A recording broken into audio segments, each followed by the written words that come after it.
자, 이어서 1888년도 독일의 헤르츠라는 학자가 라디오파를 만들어내는 장치를 만들어 전자기파 존재를 처음으로 이제 실증을 해 보였습니다. 전자기파. 지금은 뭐 누구나 다 알고 있는 전기자기파, 전파라고 줄여서 얘기하죠. 전파. 전파의 성질은 전기 성질과 자기 성질을 동시에 갖고 있습니다. 그래서 전기와 자기가 90도 방향이 90도로 방향을 집어서 이렇게 이렇게 이제 지금 하나는 수직이고 하나는 수평이죠, 그죠? 그래서 하나는 수직이고 하나는 수평 방향으로 파동을 칩니다. 그래서 이런 방향으로 이제 쭉 이렇게 전파가 되는 거죠.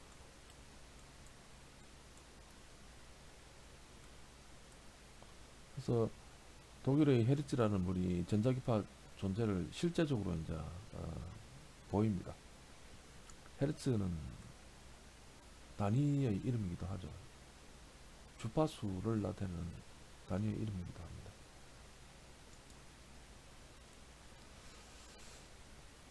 이제 20세기 들어서 이제 1901년 이탈리아의 마르코니라는 분이 이제 무선통신, 전자기파를 이용해서 이제 무선통신 기술을 개발을 합니다.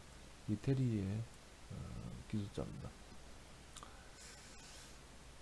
1904년에 미국의 플레밍이라는 분이 이제 오른손 법칙, 왼손 법칙 해서 이제 플레밍의 왼손 법칙, 오른손 법칙 이런 게 있죠, 그죠? 마이클 파라데이에 의해서 발견된 전자기 유도 현상, 그거를 이제 판단하기 쉽도록 사람의 손 모양으로 표시한 게 플레밍의 오른손 법칙입니다. 1907년에 미국의 드 포레스트라고 하는 분이 그동안의 전기전자학을 산업에 적용시킬 수 있는 진공관이라고 하는 것을 발명을 합니다. 삼극 진공관, 극이 세 개라고 해서 이제 삼극 진공관이라고 보통 얘기를 합니다. 그래서 요게 이제 진공관이죠. 필라멘트, 플레이트, 그리드, 세 전극이 진공 유리관에 이제 둘러싸인 형태의 장치입니다. 그래서 이런 진공 유리관에 그죠? 다리가 이렇게 세 개가 나와 있고 하나가 이제 플레이트, 필라멘트, 플레이트, 그리드. 그래서 여기서 여기로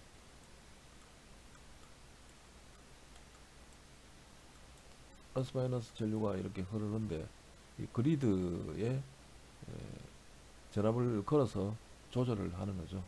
그래서 이 전류의 양을 조절을 할 수가 있게 됩니다. 요걸 이제 트랜지스터의 원리인데 이 진공관을 발명한 분이 드 포레스트라고 하는 분입니다. 이어서 1916년에 독일의 쇼트키라고 하는 분이 쇼트키 다이오드, 쇼트키 바리어라고 하는 게 있는데 쇼트키 다이오드는 뭐 표시를 이렇게 이제 화살표를 가지고 보통 기호를 가지고 하는데 한쪽 방향으로만 흐르고 역방향으로는 흐르지 못하게 하는 그런 전기 회로의 그 소자이죠. 그 소자 중에서 쇼트키 배리어를 활용한 쇼트키 다이오드를 발명을 합니다. 1947년에 이제 점점 더 이제 그 트랜지스터라든지 반도체 쪽으로 나아가는데 미국의 바딘, 브라텐, 쇼클리라고 하는 분 세 분이 공동으로 노벨 물리학상을 수상합니다. 현대 전자공학의 핵심 부품인 트랜지스터를 개발합니다. 이때부터 이제 트랜지스터가 진공관으로 만들어졌기 때문에 상당히 커졌는데 그거를 직접 회로 IC 실리콘 웨이퍼 위에 조그만하게 만드는 기법들을 연구를 하기 시작합니다. 그게 이제 직접 회로라고 하는 건데 미국의 벨 연구소에서 포토 리소그라피 사진 기술이죠, 그죠? 사진 축소 기술입니다. 기술을 이용을 해서 하나의 실리콘 웨이퍼, 실리콘 웨이퍼가 실제로 뭐 요렇게 생겼어요. 거기다가 사진으로, 그죠? 축소 카피를 해서 회로를 새기는 기술을, 여기다가 트랜지스터 4개를 새기는 기술을 개발하는 데 성공을 합니다.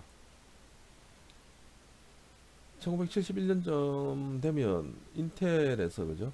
인텔이라고 하는 그 회사에서 인텔 4004라고 하는 CPU를 만들어냅니다. 여기 이제 인텔이 처음 출시한 4비트 CPU입니다. 그래서 인텔 수석 디자이너였던 호프라든지 파긴이라든지 마사토시라고 하는 분이 설계를 했습니다. 그래서 여기 이제 요 그림이 나오는 게 최초의 마이크로 프로세서입니다. 4비트 CPU죠, 그죠? 자, 이렇게 해서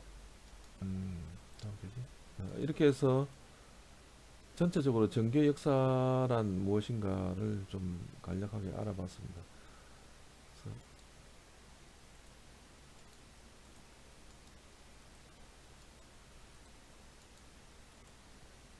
자, 기원전 600년경의 그리스 철학자 탈레스부터 시작해서, 그죠? 영국의 길버트라는 분, 독일의 게르케라는 분, 미국의 플랭클린이라고 하는 분, 이제 피레침, 그죠? 18세기 들어서 이제 프랑스의 쿨롱이라고 하는 분, 쿨롱의 법칙, 이탈리아의 볼타라고 하는 분이 이제 볼타 전지를 발명을 했습니다. 볼타 전지. 그리고 19세기 들어서 덴마크의 웨르스테드라고 하는 분이 자기력 존재를 확인을 합니다. 19세기의 프랑스 앙페르라고 하는 분이 오르나사의 법칙을 발견을 합니다. 그래서 전류와 자기장의 방향에 관한 법칙을 이야기하기 시작하죠. 이때부터 전기하고 자기가 두 가지 성질이 있다. 전기는 자기적 성질도 있다. 동전의 앞면과 뒷면하고 똑같은 얘기죠. 동전이 앞면이 있으면 뒷면이 있듯이 전기도 전기적 성질과 자기적 성질 두 가지의 성격을 가진다.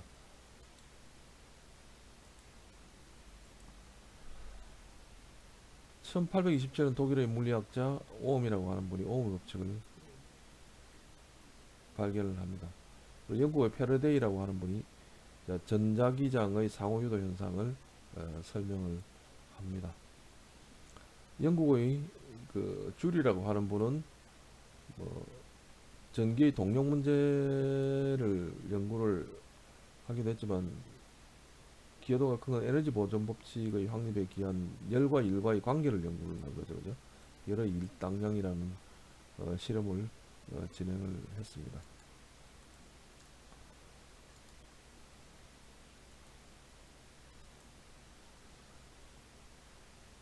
19세기 중반에 그 독일의 구스타프 키르호프라고 하는 분이 전기회로 법칙을 발견을 했죠. 전압법칙과 전류법칙.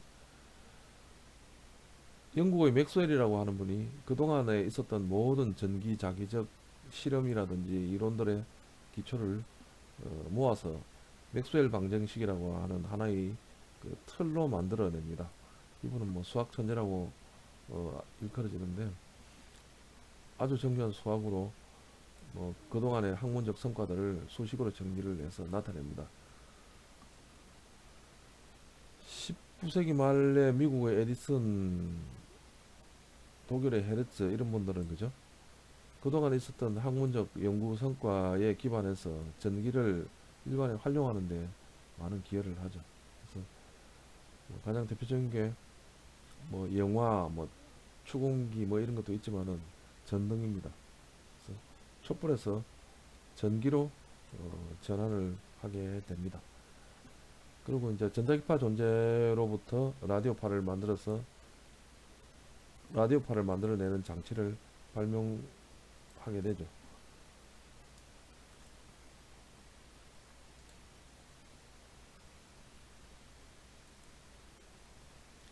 20세기 들어서 이제 마르코니라고 하는 분이 무선 통신을 개발하고 미국의 플레밍이라는 분이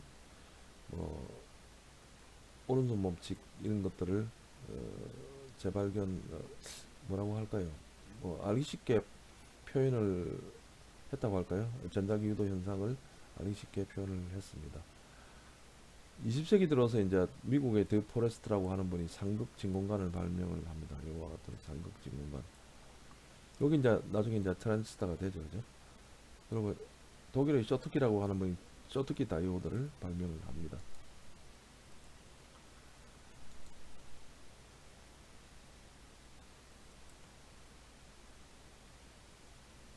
자, 20세기 중반에는 바딘, 보라텐, 쇼클리라고 하는 분이 노벨 물리학상을 받는데 트란지스타를 발명하는 공로로 노벨 물리학상을 공동 수상을 합니다.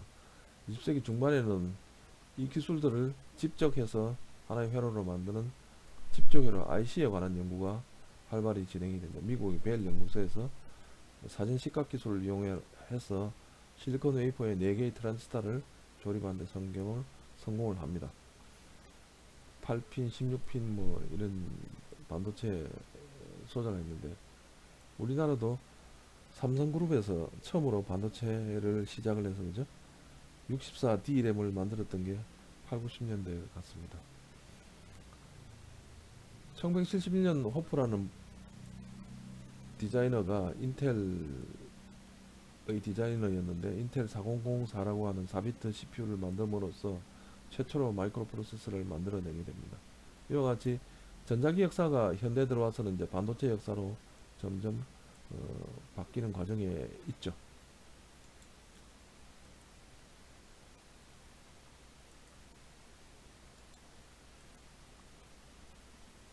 자, 이렇게 해서 전기의 전체적인 역사에 대해서 간략하게 알아보았습니다.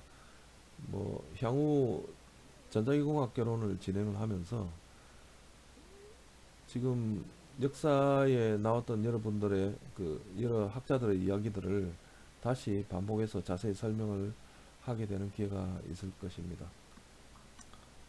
자, 오늘은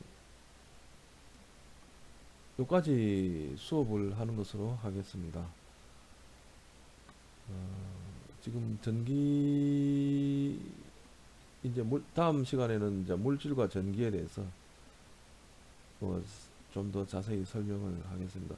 전자기 현상이 아무래도 이제 물질의 궁극적인 구조인 원자와 관계가 있기 때문에 필연적으로 이제 원자에 대한 설명을 좀 드리고자 합니다. 원자는 이제 보통 이제 원자 핵과 뭐 전자로 이루어져 있다고 그렇게 이야기를 하고 원자 핵은 양성자와 중성자로 이루어져 있죠. 그거에 대한 설명을 좀 하도록 하겠습니다.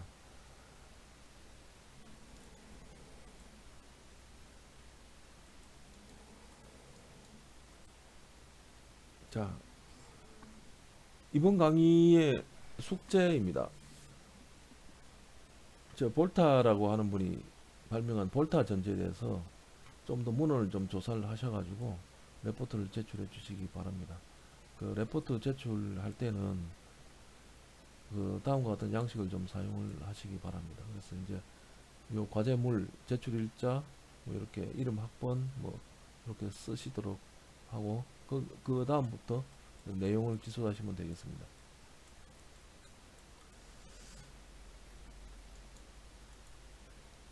학생 여러분 강의 듣느라고 수고 많으셨습니다. 이상 강의 마치겠습니다. 감사합니다.